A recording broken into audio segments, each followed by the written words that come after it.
Kiai Abdi punya dua pertanyaan. Pertama, bagaimana atau apa hukumnya kita membagi-bagikan duit sholawat di dalam masjid kalau habis nyalatin mayit, boleh apa enggak?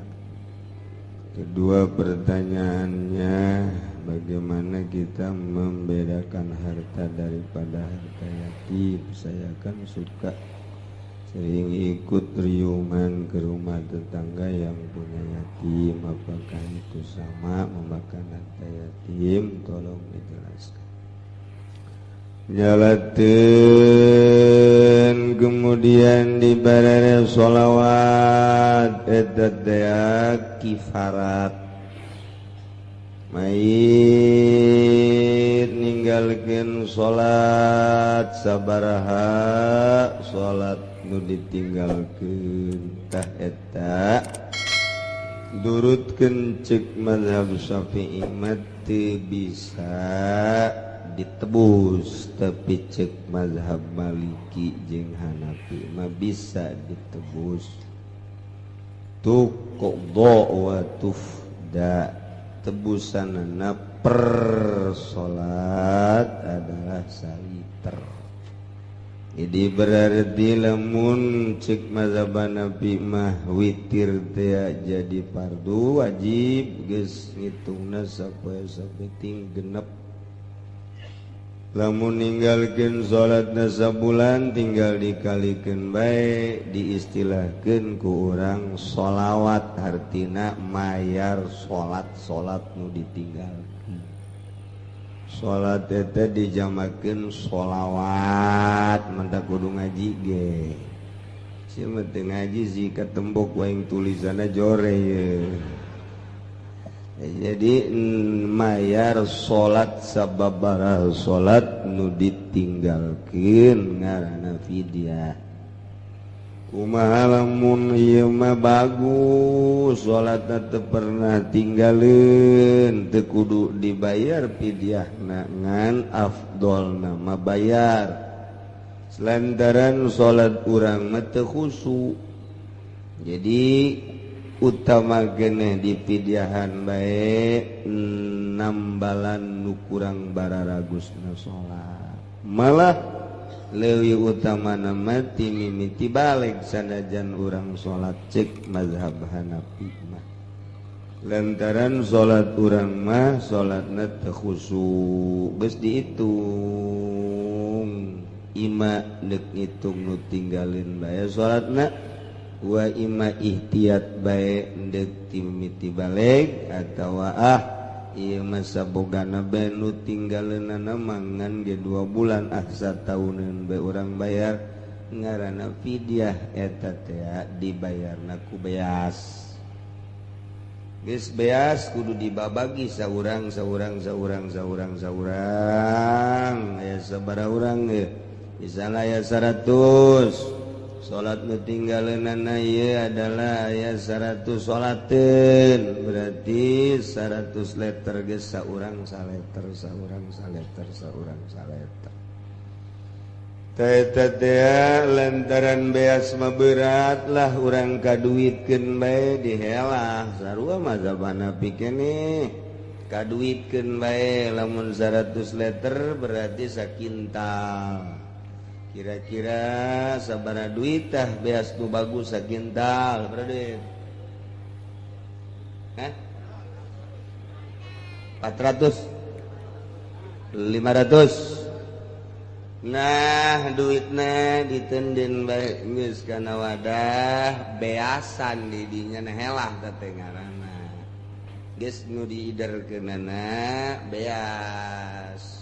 Make bahasa malaktuka hadzal mal kafaratan nama fi zimmati fulan bin fulan min shaumin wa sholatin wa kulli ma wajibullah alaihi. Aju cak nu narimana qabil tu balik geus beres. Jadi dibawa bae geus punyana kabeh. Teu meunang dikepung teu mah sia ieu teh. Aing dibere jiganan. Ngan meureunana najuna eta moal diondang deui tah si jelema eta. Sehingga deh besi dicopot deui.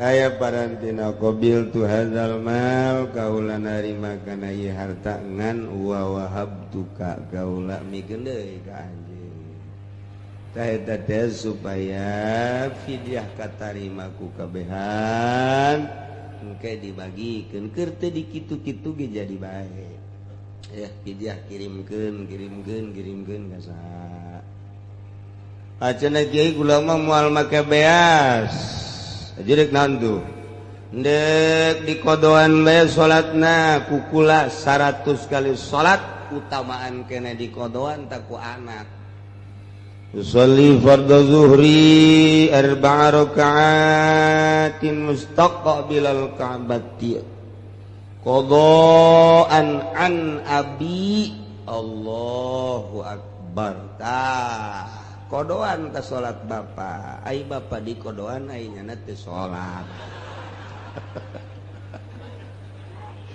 teu beres deh ngan meureun cek bapak teh aduh sia kodona teu bagus jasa ieu ka aing sholat mah sholat sia ngodoan aing malaweung bae teu masalah sih teh urusan malaweung mah ngan jelas kodoan jadi silakan dek di kodoan bae mangga cenah berat dek di pidyahan bae mangga eta di luar mazhab Syafi'i cik Imam Syafi'i malam tuqdo walam tufda di kodoan teu bisa di pidyahan teu bisa lantaran geus maot mah geus bae putus tapi cek mazhab Hanafi jeung Maliki bisa geus alangkah baikna tuh jaeta ge mazhab ahli sunnah wal jamaah pake kurang maot make ka mazhab Hanafi geus make carana cara mazhab Hanafi eta teh diputerkeun mun teu dibagikeun langsung beasna diputerkeun lamun deuk dibagikeun beasna mah teu kudu diputerkeun ieu mah geus disiapkeun saton di hareupeun masjid atawa di imahna geus teu kudu diputer-puter nyalateun datang bikeun beres nu diputerkeun sote dihelah lamun beasna ngan saukur 1/2 liter jaberat ieu mah deuk make duit bae tah teundeunkeun ka beas eta helah ngaranna puterkeun balak tu ka azal malam pinjem terus tangken nu dibagikeunana duit sebab cek mazhab Hanafi nu kudu dibagikeunana beas ku ari beasna ngan 1/2 liter duduk dibagikeunana duit geus tadi geus narima beasna 1/2 liter tah geus sarua jeung narima nama beas ngan diduitkeun mentak diputerkeun Maswal kahartieun bangsa Muhammadiyah moal geus saos kitu moal eta mah di ayana di mazhab tapi alhamdulillah kabeh make di urang teh Jawa Timur Jawa Tengah Jawa Barat Banten Makomo terus nah ieu berarti menang nerapkeun para wali-wali Allah Subhanahu wa ta'ala nu memperjuangkeun ngebedah Islam para wali kos kitu ta para wali teh berarti jarago ngaji hararebat timbul Islam nu anyar anti mazhab Muhammadiyah lah Persis lah PKS lah nah ieu nu teu marake mazhab padahal nyana teu make mazhab ge tetap dek lompat ka mana mun cara geus ditingker mah geus ditingker hukum teh kumaha nyana teu make mazhab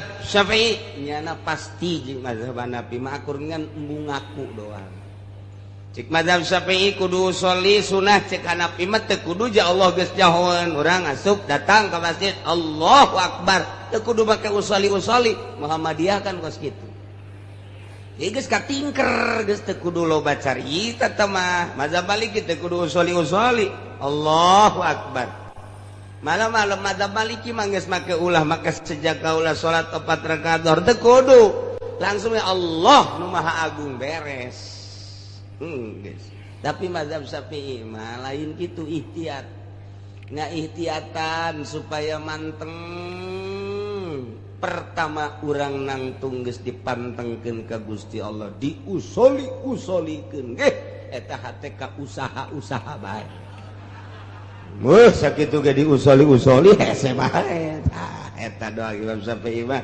jadi rapi acenah moal make pasti ngagejelig ka mazhab Hanafi acenah kula mah teu make mazhab justru teu make mazhab sote ngaku da doang ujung-ujung nama hukum geus katingker ku mazahibul arba'ah moal bisa lumpat di dinya moal tinggal ngaku jeung teu ngakuna doang ka mazhab lah cenah aja ulama ge sarua bae manusia eueuh masalah nyana dek make saha ja ujung-ujung nama nyana ge make ulama ngan nyana make ulamana ulama nyana ulama anti sunnah rasul ngan nyana ge ngaku nama ahli sunnah wal jamaah nah eta geus damat mah di dunia teh geus teu repeh tah mah di mana ge terus ngomong geus timbul wahabi ka urang di Mekah baheula mah beuh di Mekah teh asal nu talar Quran hafal tafsir 3 tafsir makharijul hurufna ieu rapih tes sangeusna dites istimewa fikihna hebat dijadikeun imam haram mentak di berbagai negara baheula dijadikeun imam haram di Indonesia sabaraha nu jadi imam haram termasuk komo atau bangsa Mesir, bangsa Irak, bangsa Iran. Nah begitu teh kabelah dieuna Wahabi didominasi ku urang Arab bari pikihna ieu raja acak-acakan ceuk mazhab ceuknya nama teu rapi. Mantap kudu bisa-bisa salat di Mekah mah satungtung kadenge bismillahna atawa harewosan urang ngamakmum lamun kadengena henteu mah urang henteu taklid ka mazhab Hanafi dek Syafi'i bae atuh teu sah salat urang. Urang datang ke Mekah langsung ngadenge imam Allahu Akbar bismillahirrahmanirrahim langsung ti Allahu Akbar antareh deui berarti teu bismillah Allahu Akbar alhamdulillahi rabbil alamin teu maca bismillah urang ngamakmum gadinya kudu taklid ke mazhab Hanafi atau Maliki lamun tetep bae urang Syafi'i teu sah ta urang salatna berjamaah jeung nyana lantaran ceuk mazhab urang mah Fatihah teh bismillahna ayatun minal Fatihah termasuk ayat Fatihah cak mazhab Hanafi malain dimimitianana ku alhamdulillahi rabbil alamin wayana sakitu urang mazhab Syafi'i ngamakmum kajana teu maca bismillah tah nah ieu kurang berarti saayat atuh kurang saayat teu sah salat. Tapi lamun kadenge mah rata-ratana kadenge di Madinah bismillahirrahmanirrahim alhamdulillahirabbil alamin kadenge di Madinah mah hampir mun di Mekah nu 2 kadenge nu saurang teu imam nu 2 kadenge nah harewos atawa aya antare Allahu akbar rada kebel karak alhamdulillahirabbil alamin tapi lamun nu saurang mah tah teu geus dicirian ku kulat tadi saurang langsung mah magrib terutama Allahu akbar alhamdulillahirabbil alamin tah sing ade tah lah cenah kiai kula mah taklid teu bisa jangan salat nuturkeun wah Allah bae emang siapa di dieu gitu beres ieu salatna tuh aduh ini kumaha tuh pabelit apa kos itulah sebodoh tak nu bodoh mah sabenerna mah lobana dihampura nu bodoh mah al-amila madhabalah nu bodoh mah teu puguh madhabna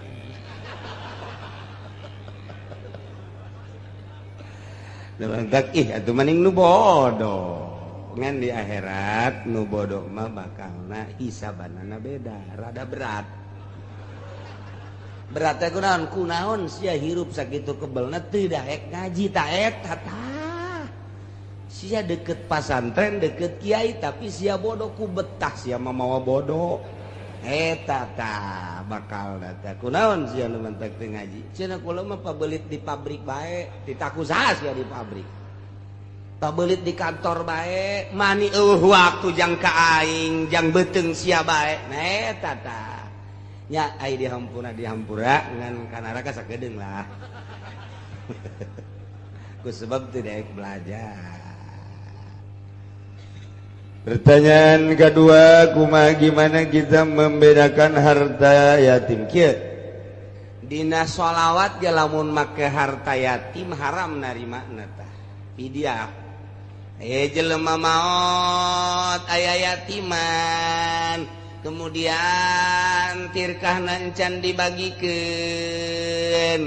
Nah eta nyokot bae tina tirkah, jual bae sawasetik jang biaya maot. Aya harta yatiman tadi dinya haram urang narimana. Haram. Gitu kene ngariung nu dipake ngariungna harta tirkah aya yatiman haram. Teh kos itu teh haram. Teu meunang urang ngadahar harta yatim. Atuh kudu kumaha tuh? Lamun aya harta yatiman mun urang dek ngariung tanya heula. Nanya, Pak, ya. Ini ngeriung jeruknya belinya dari mana uangnya? Kenapa kamu tanya-tanya gitu? Saya kan mau ngeriung. Kebetulan di keluarga kan masih ada yatim. Dari tirka apa dari masing-masing per kepala. Misalnya punya anaknya sendiri yang paling besar atau siapa yang nanggung jawab. Oh ini mah tirka katanya. Tirkanya udah dibagi belum? Belum. Haram. Kudu nanyakeun, kudu ngabedakeun, kudu nanyakeun. Lamun urang teu nanyakeun mah gobres bae haram. Kuduna kumaha kudu nu bagus sama mun aya harta yatiman cak nu panggedena geus tirkah mah ulah waka dibagikeun lantaran aya nu yatim. Geus cak nu panggedena kakak bae ieu nu tanggung jawab beriungan mah paling sabaraha juta sih engke bayar ku sia. Kakak bloon tuh mah kitu. Teh tanggung jawab ku sorangan mantep kara kena. Nah, jadi lamun urang nyalateun shalawat, aya yatiman jelas sebentar kiai teh sok nanya sabaraha anakna, teu samarangan teh kiai nanya kos kitu teh. Sabaraha anakna? Anakna cenah aya genep, anu pangleutik umur sabaraha? Umur aya meureun 5 genep tahun mah. Oh, kira bae teh. Teu kanyahoan bae kumaha. Aya deui kiai nu nanya anakna sabaraha? Aya genep. Kahiji, kadua, katilu, rangdaan. Kiai Golkar tambah kos gitu. Aduh, masya Allah, macam-macam tuh. Jadi di jero nyalateun teh tuh nyatanya sabaraha ieu ke anakna nu pangleutik teh sabaraha umur sakitu. Itu tah geus sakitu ge surti geus berarti aya yatiman ieu. Tanyakeun mun leuwih bagus mah ieu biaya kematianna di mana? Oh. Ruang riungna sih hade aya harta yatim nya. Tuh gitu. Ya, sebab begitu maot geus pindah milik berarti ke ahli waris geus lain nu nyana deui. Begitu maot mobil lain nu nyana, motor lain nu nyana, kontrakan lain nu nyana nu ahli waris. Kecuali keur hirup nanyana ngabejaan aing mun bae teh geus disiapkeun tadana jang paeh aing teh atau jual beta mata kontrakan ta eta teh jang biaya paeh sanajan wasiat kos kitu teh jadi na eta teh ihtiyat berarti supaya keluarga teh mengetahui ulah aya cekcok sebab aya yatiman geus berarti geus diridokeun geus terketahui ku kabehan padahal batu geus terjadi ku kumaha jeung geus maot ieu teh mah kecuali wasiat mere jang dirina mah tunggu geus eueuh terjadi begitu. Nah jadi tanyakeun masalah soal